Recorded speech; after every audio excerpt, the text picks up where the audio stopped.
Buenos dias, bienvenidos, good morning, and welcome to the Unitarian Universalist Church of Tucson on this post-election Sunday. My name is Bob Gordon, and I'm the worship associate today. First, just some housekeeping. Please be sure your cell phone is turned off, or on mute at least. I guess I wasn't on because I am now.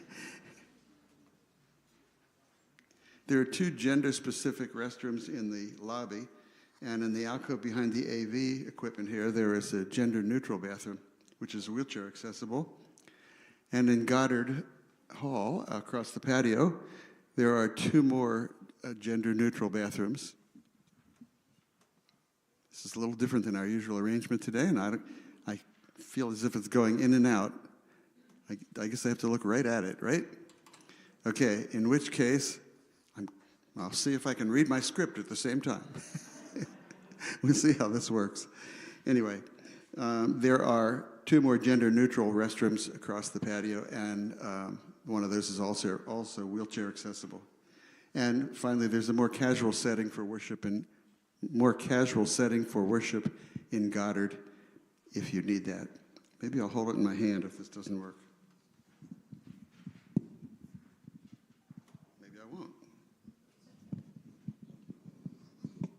Let's try that. How's that? Okay, I'll just hold it.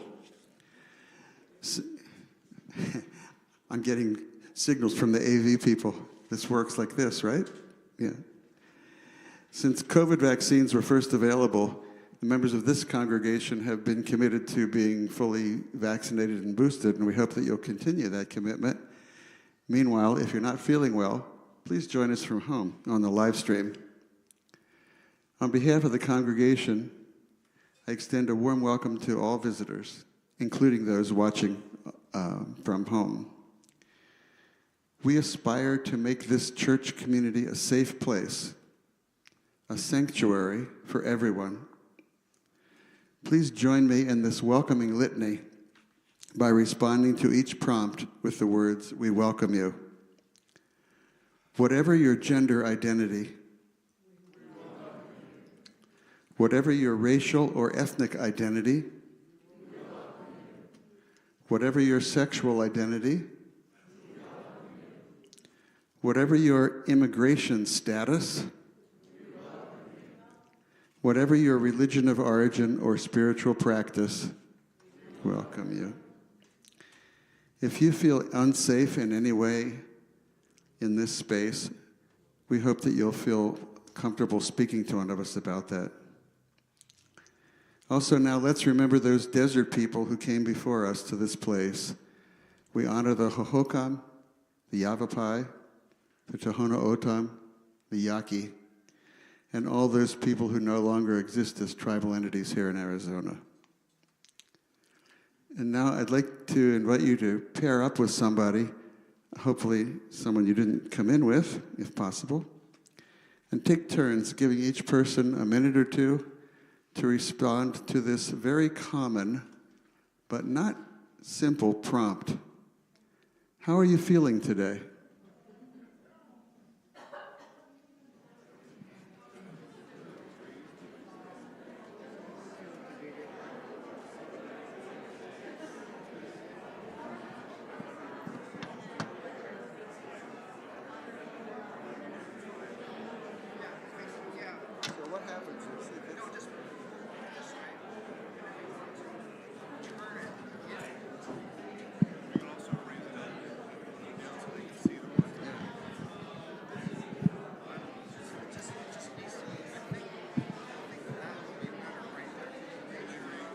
Yeah, I can. It's just as soon as I turn my head down.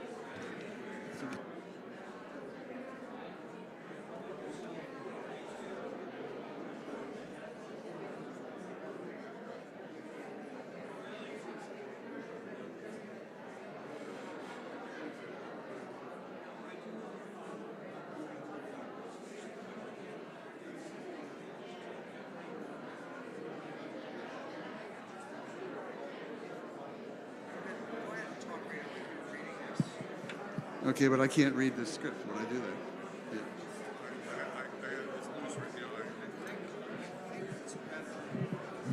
I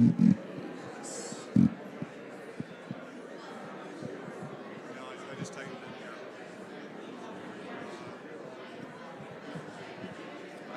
I need to go on. I was thinking it was like coming up and over. Yeah. Okay. Is this close enough? Whatever is most comfortable for you. If holding it works, maybe that's what you need. Well, was it working? Were they hearing Yeah, me? I- Okay, well then I need to hold it then. That works way better. Great.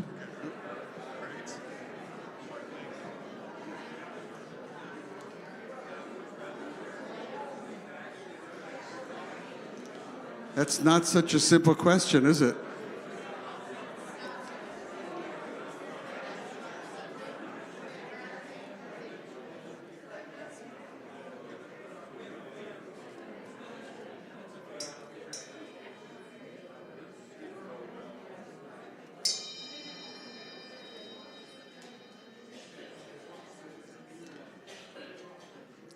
I'm encouraging you to continue those conversations after the service. Our words for opening and chalice lighting today come from the Reverend Egbert Ethelred Brown, an early black Unitarian minister who was ordained in 1912. As we face a troubled and puzzled world, we too are troubled and puzzled.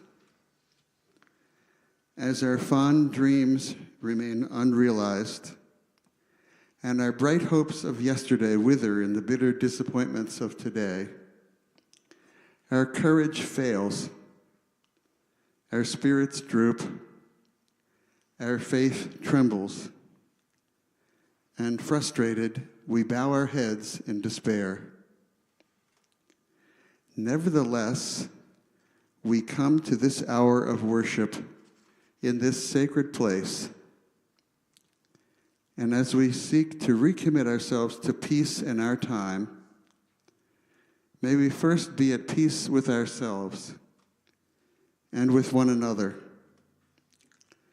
May we know that without love, there will never be peace. Teach us, therefore, to love.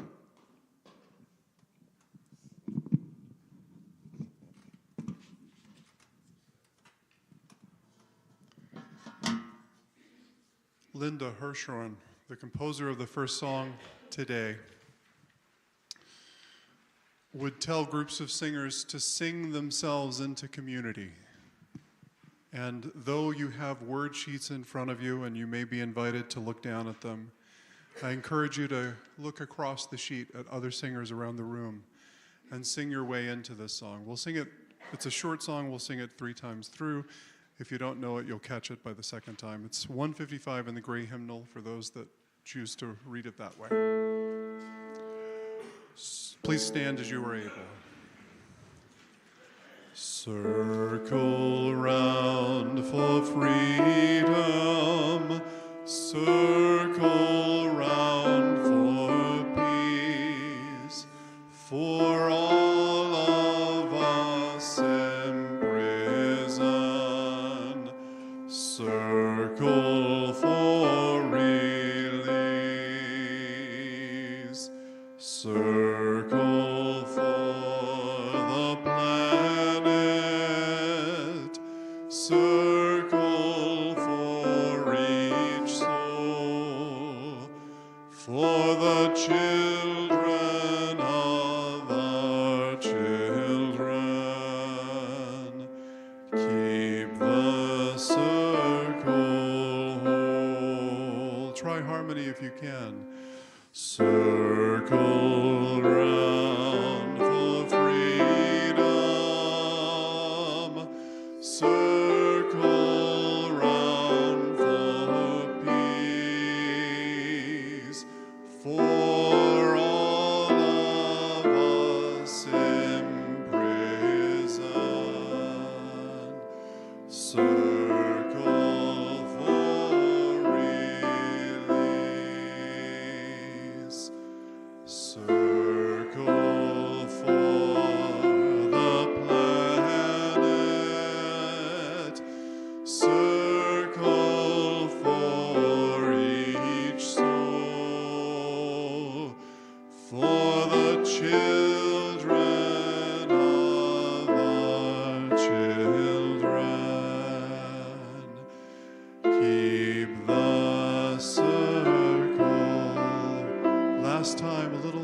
laughter. Listen to one another.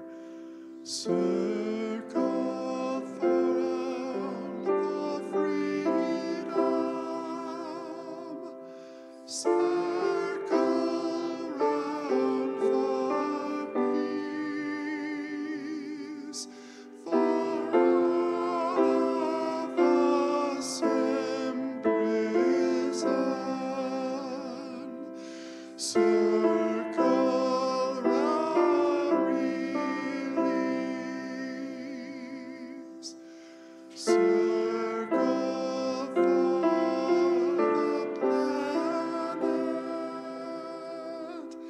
Circle for each soul.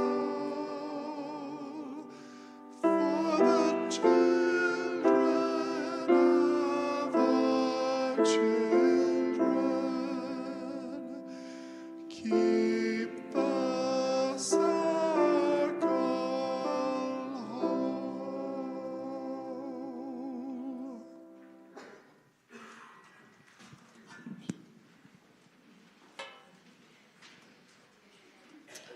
You sound great. It is good to see all of you here. If we haven't met, my name is Reverend Bethany Russell Lowe, and I have the great pleasure and honor of serving this congregation as your lead minister. And I'd like to start by reading Allison Luderman's poem, Holding Vigil, which she wrote exactly 1 week ago today. My cousin asks if I can describe this moment, the heaviness of it. Like sitting outside the operating room when someone you love is in surgery, and you're on those awful plastic chairs eating flaming Doritos from the vending machine, which is the only thing that seems appealing to you dinner-wise. Waiting for the moment when the doctor will come out in her scrubs and face mask, which she'll pull down to tell you whether or not your beloved will live. That's how it feels as the hours tick by and everyone I care about is texting me with the same cold lump of dread in their throats, asking if I'm okay, telling me how scared they are. I suppose in that way, this is a moment of unity. The fact that we are all in the same waiting room, the same hospital corridor, waiting for the same patient who is on life support.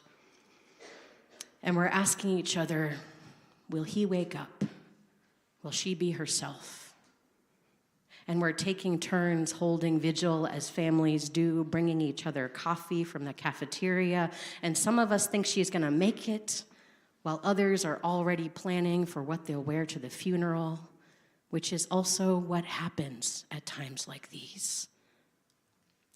And I tell my cousin, I don't think I can describe the moment, heavier than plutonium, but on the other hand, in the grand scheme of things, I mean the whole sweep of human history, a soap bubble.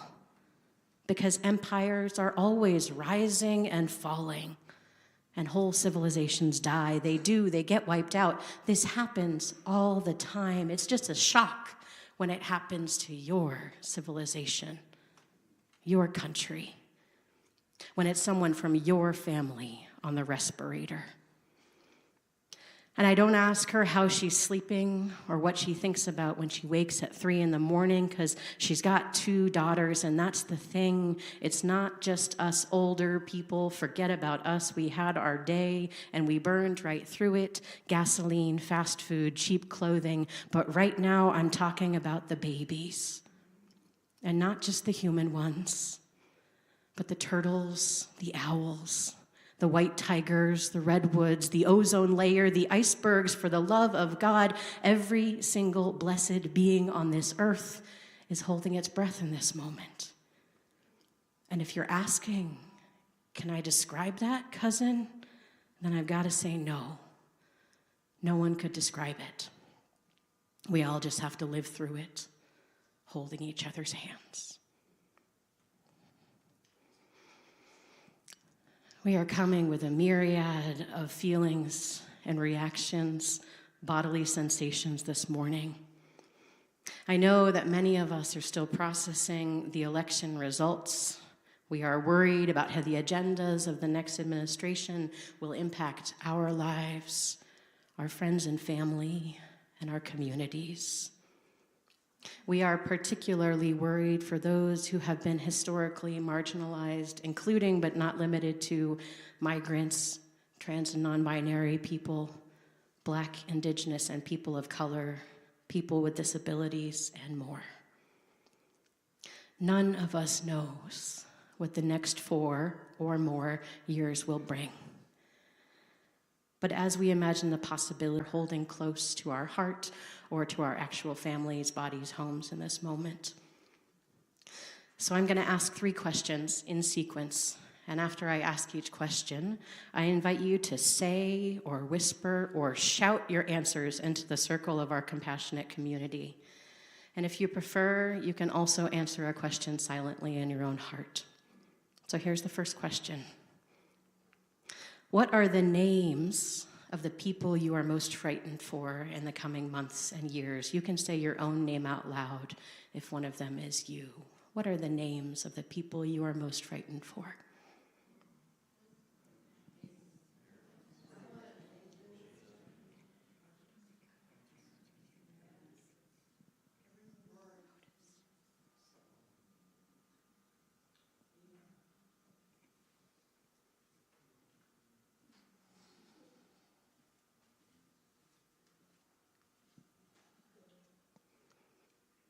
In a word or two, what grief is heaviest on your heart this morning?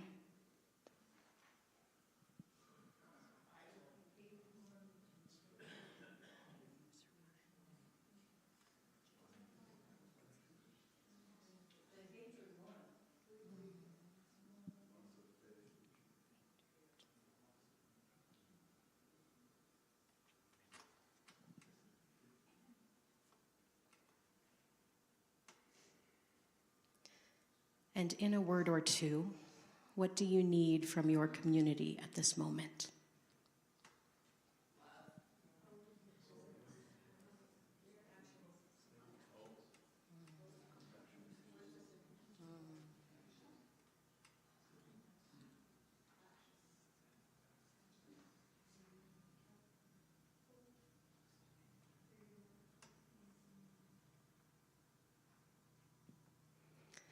Will you gather up all these names with me, all these griefs, these needs, into a time of prayer, meditation, contemplation, whatever that feels like and looks like in your own body.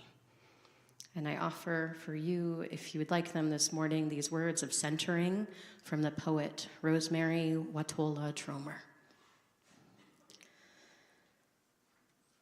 So I can't save the world, can't save myself. Can't wrap my arms around every frightened child. Can't foster peace among nations. Can't bring love to all who feel unlovable. So I practice opening my heart right here in this room and being gentle with my insufficiency. I practice walking down the street heart first. And if it is insufficient to share love, I will practice loving anyway. I want to converse about truth, about trust. I want to invite compassion into every interaction. One willing heart can't stop a war. One willing heart can't feed all the hungry. And sometimes, daunted by a task too big, I tell myself, what's the use of trying? But today, the invitation is clear. To be ridiculously courageous in love. To open the heart like a lilac in May, knowing freeze is possible and opening anyway. To take love seriously. To give love wildly. To race up to the world as if I were a puppy, adoring and unjaded, stumbling on my own exuberance. To feel the shock of indifference, of anger, of cruelty, of fear, and stay open. to love as if it matters, as if the world depended on it.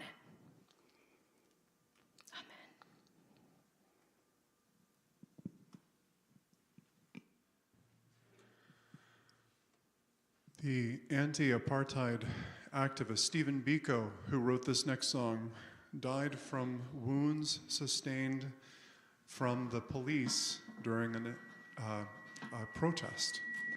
And yet he sang, "There is more love somewhere." Please rise as you are able and join in singing.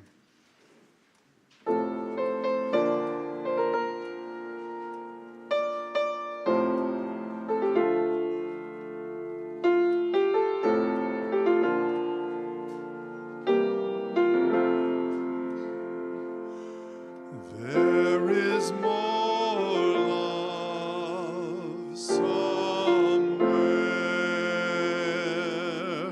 There is more love somewhere. And I'm gonna keep on till I find it. There is more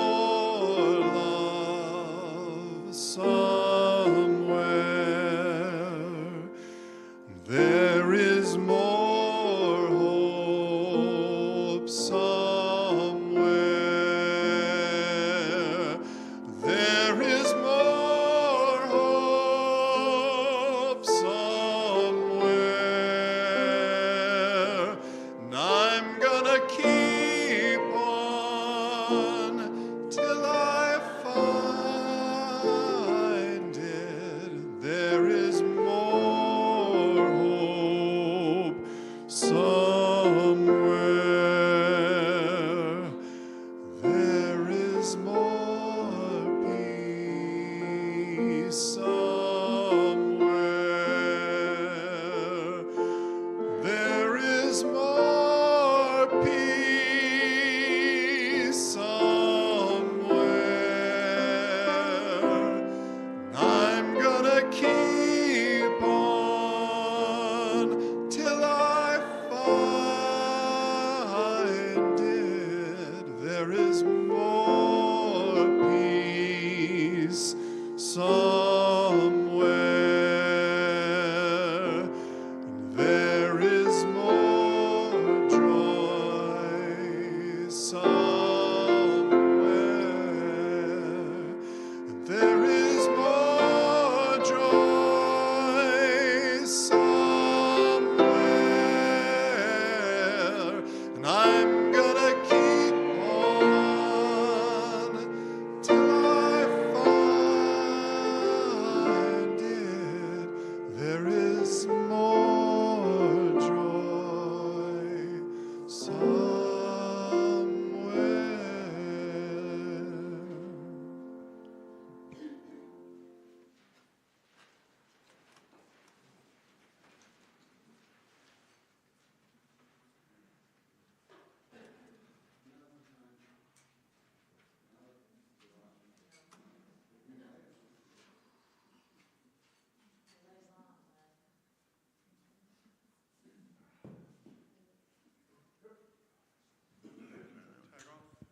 How about this one? Now's the time in our service when we lift up the joys and sorrows of our congregation. Our shared bowl, which we use each week, is strong enough to hold the joys and sorrows. The big rocks, our collective mournings and celebrations, and also the smaller ones that we will each put in to signify our individual joys and sorrows. If you have a joy or sorrow to share, I invite you to go to menti.com. Oh, there it is. And put in the code 5798-2308. If anybody wants to use Menti to put their thoughts up and has a little trouble with that, Brian can help you. If you're here in person, I invite you to come up to the table and create ripples of hope by putting a stone into the water to symbolize your own joy or sorrow. we'll use the 2 aisles, and we can have 2 people at the table, 1 on each side at the same time. If standing for a long time is challenging to you, please feel free to come directly to the front of the line or wait until the end. As we participate in our Joys and Sorrows ritual this week, please join us in singing, "I Will Be Your Standing Stone."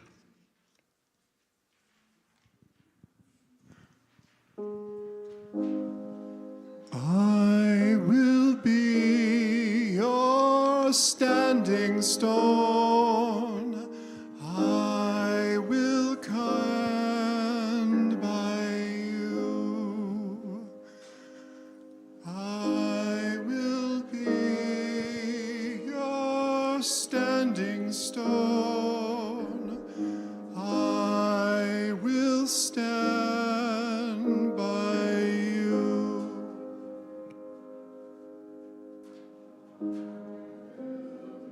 Be your standing stone. I will stand by you.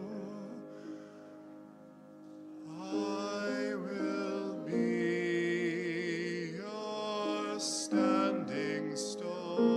I will stand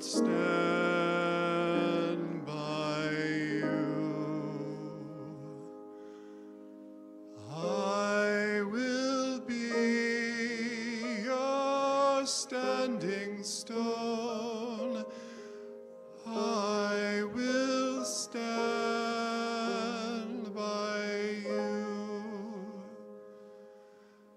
I will be your standing stone. I will stand by you. I will be your standing stone. I will stand by you. I will be your standing stone. I will stand by you. I will be your standing stone. I will stand by you. I will be your standing stone. I will stand by you. I will be your standing stone. I will stand by you. I will be your standing stone. I will stand by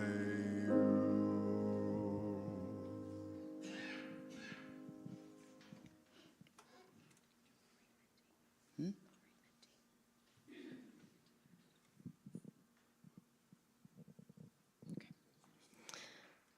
I'll read the mentee, and then Bob's going to follow the script and do the reading.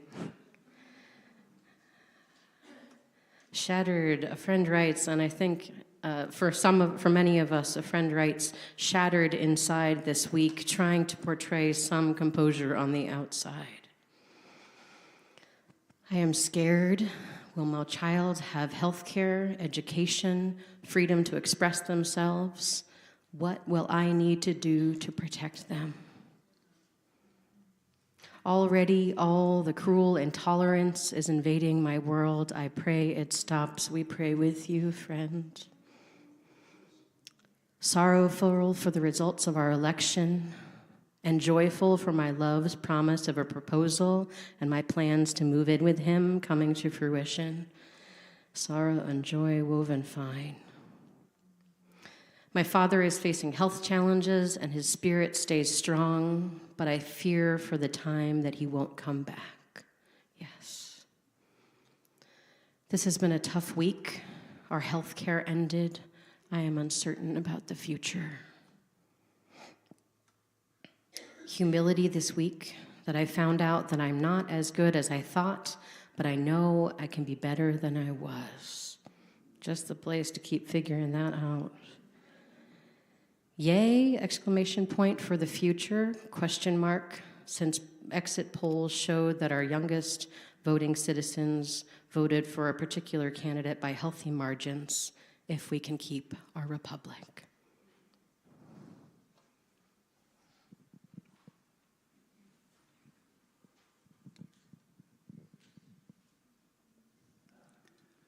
Our next reading is from the Reverend Sean Parker Dennison's poem, How to Survive the Apocalypse. They write, first, learn to listen.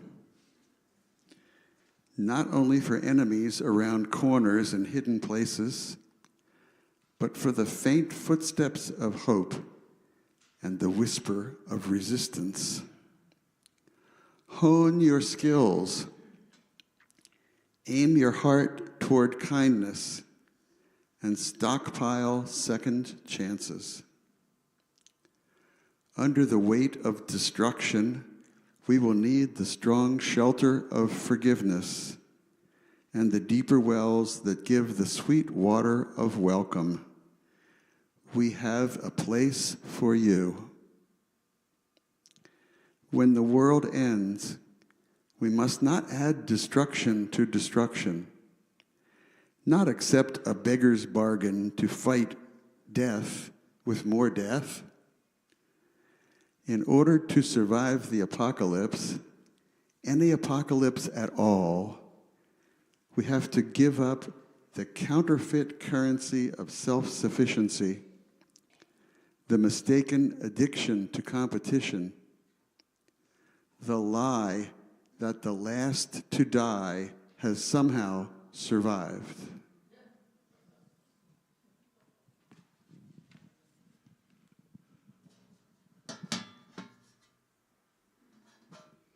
Thank you for the chuckles and the laughter. We need that too.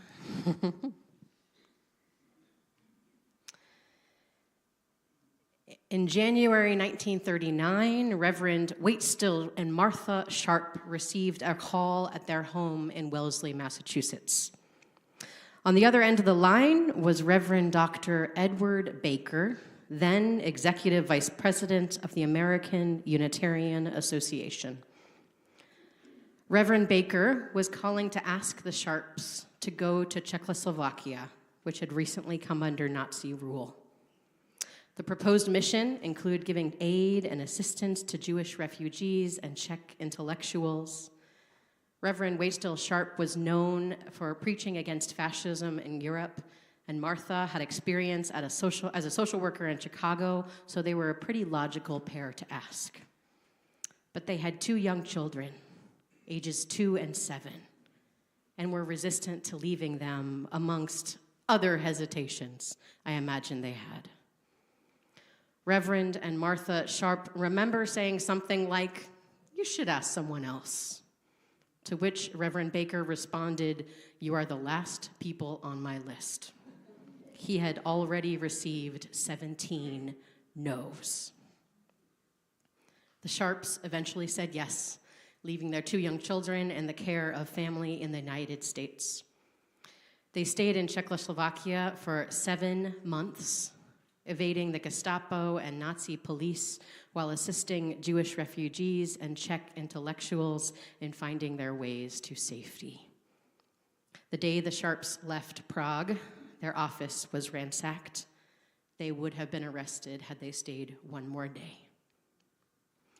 They returned to Massachusetts and their children for a brief period before leaving again for France, where they helped Jewish children escape from the Nazi regime.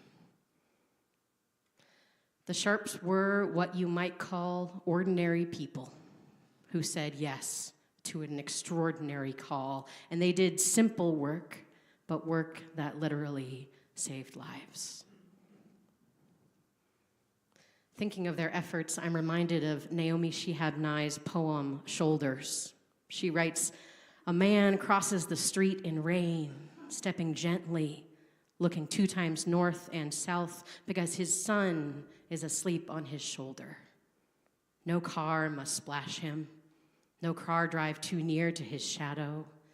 This man carries the world's most sensitive cargo, but he's not marked.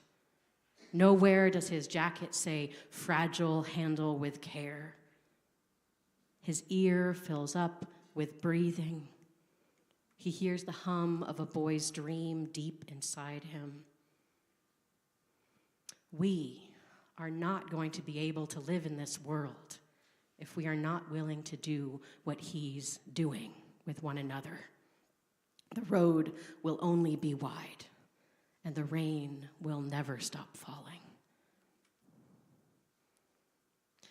If we are in these days to live out our Unitarian Universalist values in the world, if we are to provide advocacy, safety, protection for all those people we named earlier and others who share their identities, we are going to need to take each other up like precious cargo we are. We are going to need, in Tromer's words, to be ridiculously courageous in love, to take love seriously, to love wildly.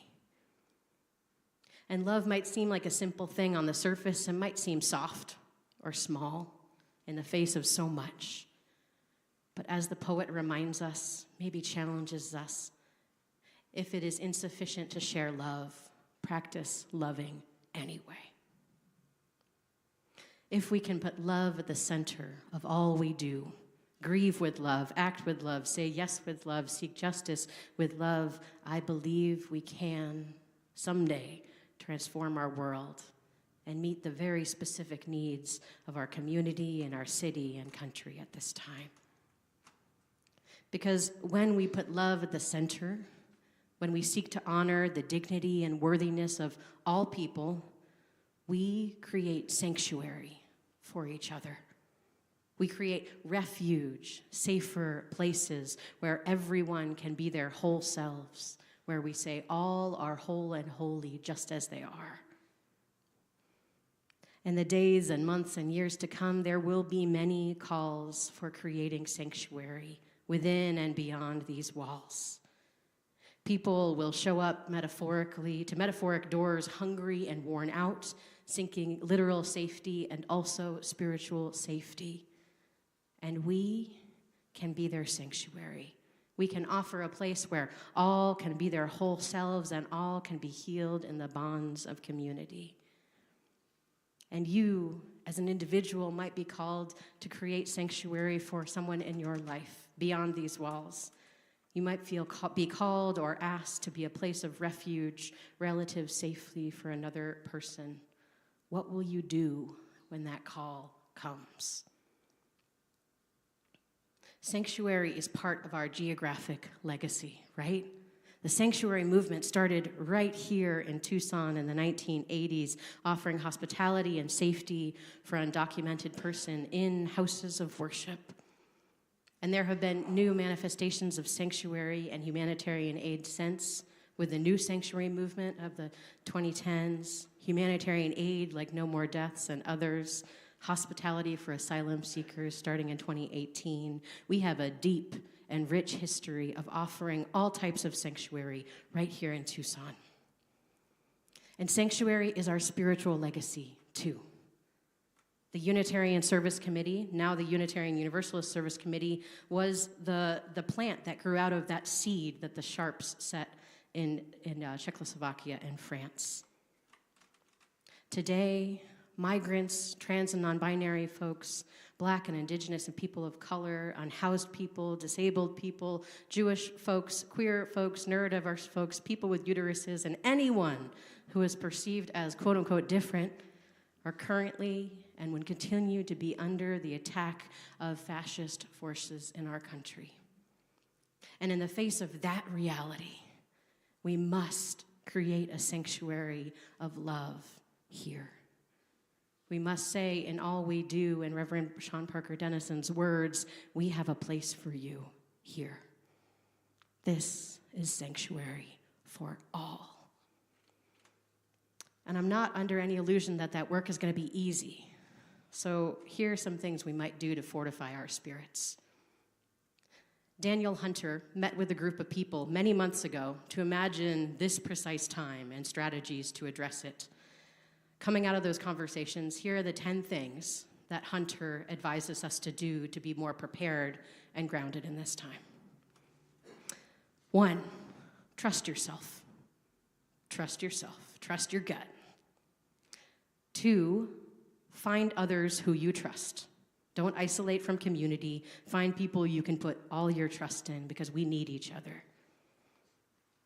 3 is grieve for as long as you need to, but don't get stuck there because we're just at number 3.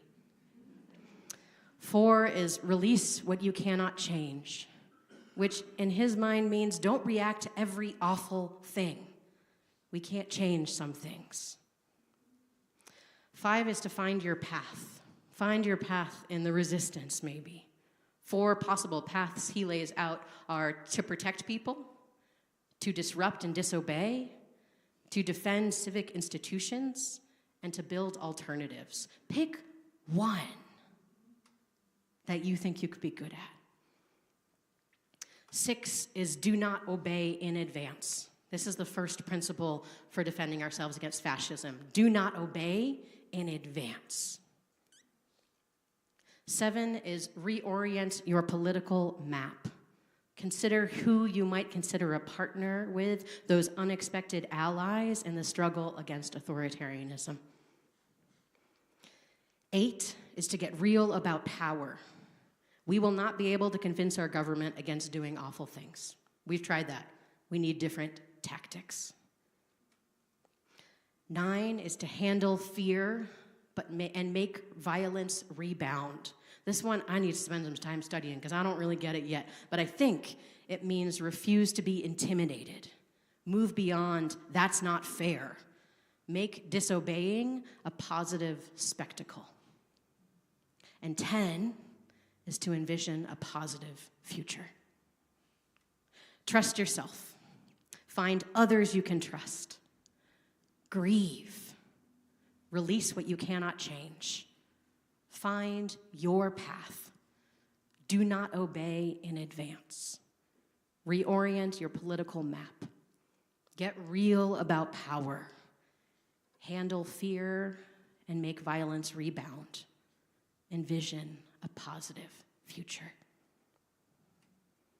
If you are someone in this moment, I know there are some of you out there who are ready to jump into work now, get past step 3 of grieving and do something. I hear that a few organizations, which I'll name in a second, have events coming up and also have capacity to onboard new people at in this moment. Not all organizations have that capacity to onboard new folks. But if you're really revved up, some national organizations showing up for racial justice, our Unitarian Universalist Side with Love, and the Working Families Party all have events coming up that you might consider plugging into. You can ask me for more information if you want it. And one final thing that I've heard as I've talked with folks this week, I know that some of you are thinking of leaving, of running, of getting out. And I know some of you have plans even. And I know some of you have real needs that make those plans totally legit. So run if you have to. And many of us have to stay here. And many of us are going to choose to stay here. Spoken word poet Kyle Tran Murr, who also goes by Guante, suggests that we have at least one good reason to stay. He writes this: when the haunted house catches fire, a moment of indecision. The house was, after all, built on bones and blood and bad intentions. Everyone who enters the house feels that overwhelming dread, that evil, the evil that perhaps only fire can purge. It is tempting to let it burn. And then I remember there are children inside. So leave if you must, but stay if you can. Have courage if you stay. There are people and children and vulnerable people and strong people that have nowhere else to go, who need our protection, our sanctuary, our allyship, and our love. And we will be here for all those who have no other choice. We will be the ones who put love at the center of all we do. We will be working alongside all those who resist authoritarianism and fascism, because we are the ones we have been waiting for. Let us remember always that we can be sanctuary for each other and for this world. Amen, and may we make it so.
The offering we take each Sunday is an opportunity to show that we believe it is important to worship together, to help our community to say yes to the values of our faith: interdependence, pluralism, justice, transformation, generosity, and equity, with love at the center.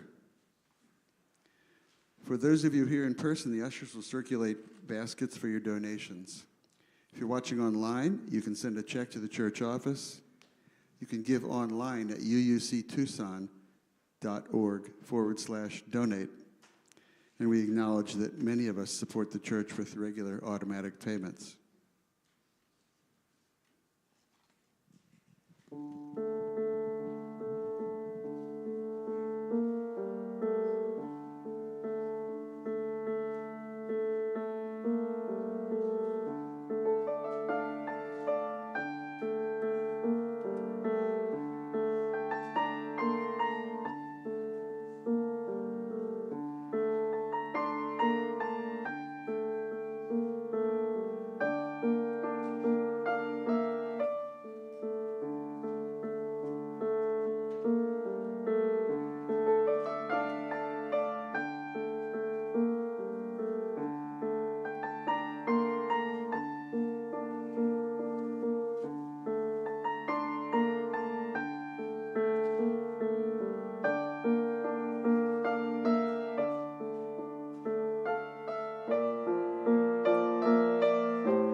everybody.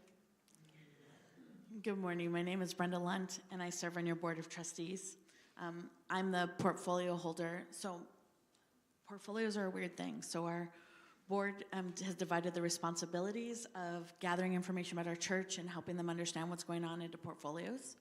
And so I'm in charge of what we call the worship portfolio. So I help gather information from ushers and greeters and AV and worship associates and all of the things that keep our worship pieces going and support them as part of my role on the board. So our board members have opted to come once a week, and you've seen a bunch of us now. We want you to know who we are, and feel free to talk to us about things. And so we wear these blue lanyards, so we can't be incognito. And we invite you to come and visit with us at Social Hour, which is going to happen right after the service in Goddard Hall, out those doors and just to your left. We always have coffee, iced tea, lemonade, snacks, and good company.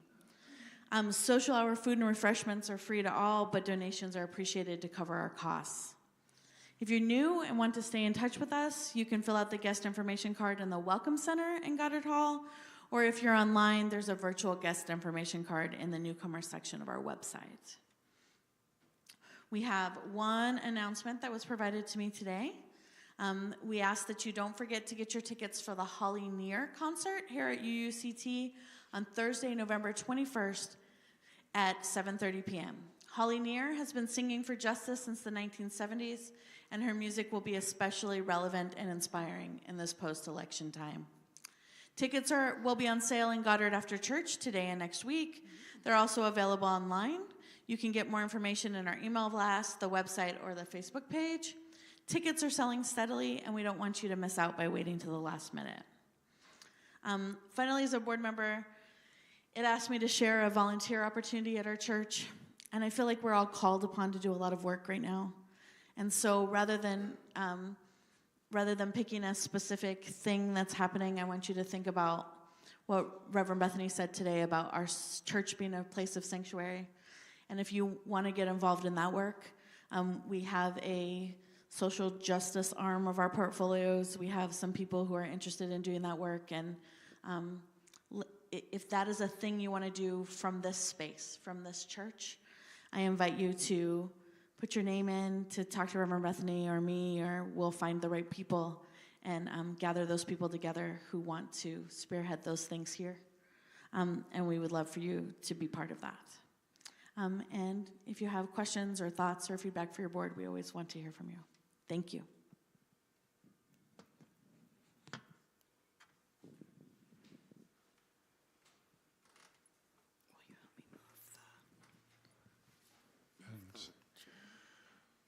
Would you please sing our kids into the space, the gratitude song? We are grateful for the sun and moon, the sea and earth, the living things that all have worth, for desert brown and sky of blue. We're grateful to be sharing them with you.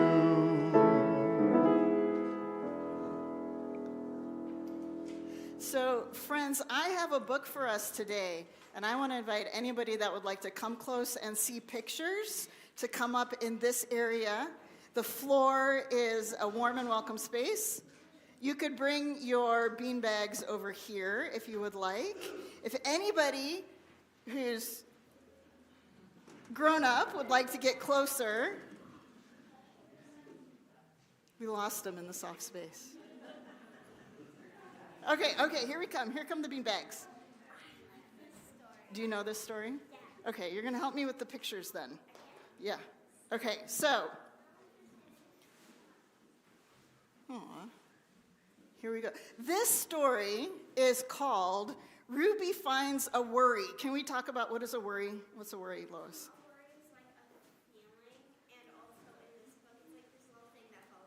A worry is a feeling. Is it a pleasant feeling? Is it a feeling that we look forward to and enjoy? Sometimes. I got a sometimes. When might we enjoy a worry? When it's keeping you safe. Oh, okay, so this is a good point. Lois says a worry might actually keep us safe.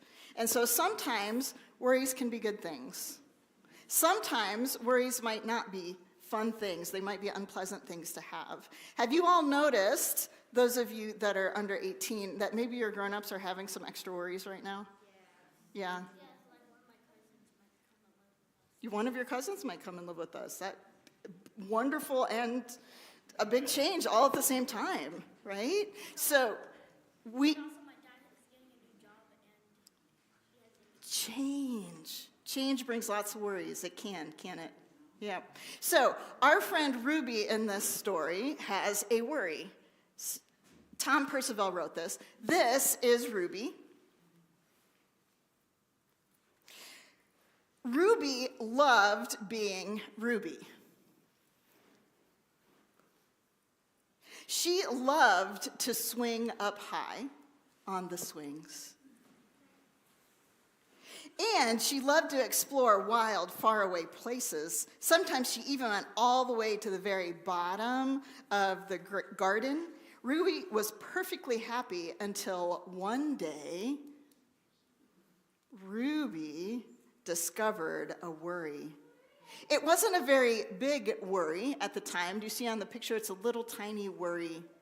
It's yellow on our picture, and it looks like a roll of twine or a ball of yarn. A little thing that follows you around. Exactly. In fact, it was so small that at first, Ruby hardly noticed it. It sat with her at the bus stop. But then the worry started to grow, and it followed her all around. Each day, it got a little bigger. Do you see how it is sitting with her on this rocking chair, and it's a little bit bigger? It grew. And it grew eyebrows. It just wouldn't leave her alone. It was there at breakfast, staring at her over the cereal box. And it was still there at night when she brushed her teeth.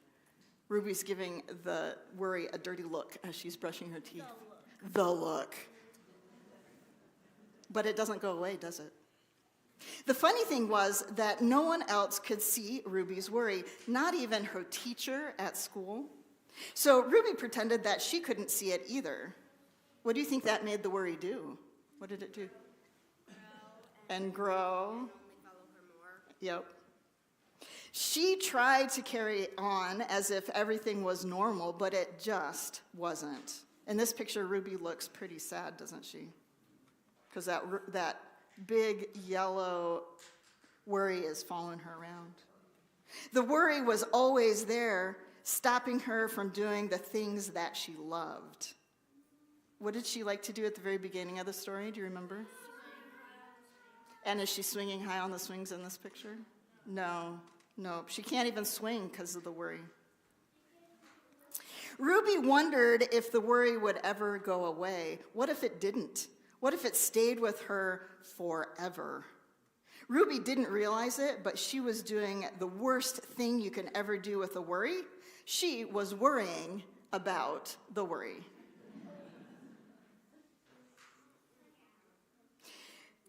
Now the worry was enormous. In this picture, it takes up 4 seats to Ruby's 1 seat.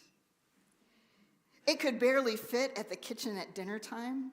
It filled up the school bus. And it took up a whole row at the movie theater. The worry became the only thing that Ruby could think about. And it seemed like she would never feel happy again. That's ironic, isn't it? Because the worry is yellow, and yellow is sometimes a happy color. Sometimes. Then one day, something unexpected happened.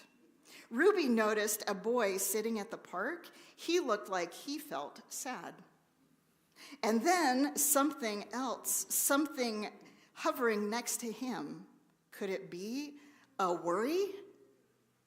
She sees this kid with his own worry. It was. Ruby realized that she wasn't the only person with a worry after all. Other people had them too. She asked the boy what was on his mind, and he told her. The strangest thing happened then. His worry began to shrink. So when he started talking about his worry got smaller. What do you think Ruby does? I bet she does. Then Ruby did the best thing you can do if you ever have a worry. She talked about it. As the words tumbled out, Ruby's worry began to shrink until it was barely there at all. Soon, both of those worries were gone. Lois? My only question is, what if? Wait, no. My only question is, what is she worrying about? Oh, the question is, what is she worrying about? And I don't think it matters, does it? Because we all have all these different worries, and when she talked about it, it made it better. Finally, Ruby felt like herself again. Of course, that wasn't the last time she ever had a worry. Everyone gets them from time to time. But now that she knew how to get rid of them, they never hung around for long. I kind of feel sorry for him. We kind of feel sorry for the little worry. Yes. Yeah. The good news is there will be more worries that come back. So what can we take from this story that we can think about with our grown-ups when they have worries? Trust our adults. Are there safe adults in your life that when you have worries you can talk to about? Yes. Or safe friends that you can talk about your worries? And will that make your worries get better? Yes. Adults, are there safe adults you can talk to about your worries and share them with each other? And maybe we can commit to being those safe adults for each other. What if the worry was the adult? Our last song encourages us to lead in love, and I am not sure that I am there yet, but it also encourages us to cherish those around us, and that I can do today.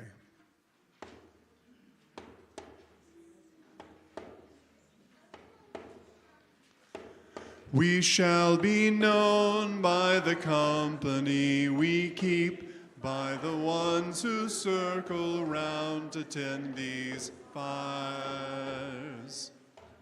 We shall be known by the ones who sow and reap the seeds of change alive from deep within the earth. It is time now. It is time we thrive. It is time we lead ourselves into the well.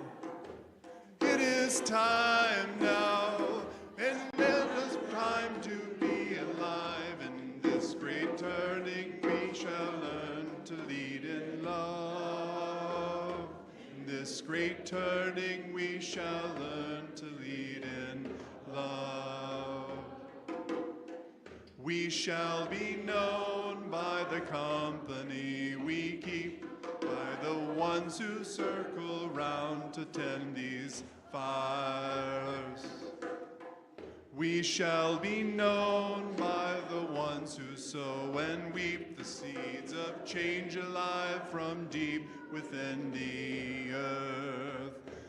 It is time now.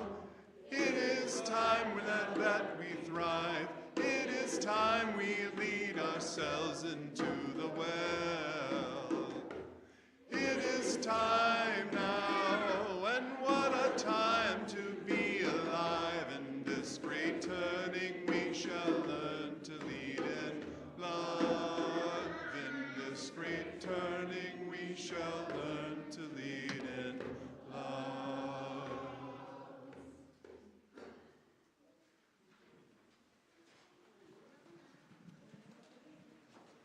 Our words for chalice extinguishing come from John Rodel. When the world goes mad, become wildly kind to everyone. Everyone, everyone, everyone. My love, you can't control much, but you can control how you treat others. In these breaking news, heartbreaking times, when nothing feels certain, let your raw kindness be a certainty. Allow your compassion to